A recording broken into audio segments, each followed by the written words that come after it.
Hello viewers and welcome to Review Information. In this video I will show you how to change your phone number on Viber. Subscribe to my channel and hit the bell icon to get notified any updates. If you want to change your phone number on Viber for some reason, just follow the steps. To begin, launch Viber on your phone. Now tap on More from the bottom right corner. Then go to the Settings. From Settings, go to Account. Now find Change Phone Number. Tap on it. If you have a new phone number and a new device, select the second option. And if you want to change your number on the same device, select the first option. From the confirmation box, tap on Continue.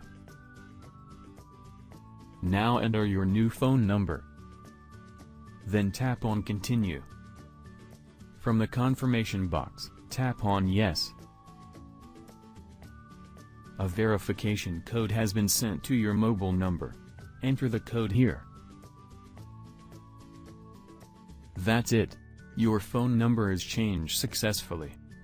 So in this way, you can change your phone number in Viber. Thank you for watching. Hope you guys enjoyed my video. Please subscribe my channel for more videos. Goodbye.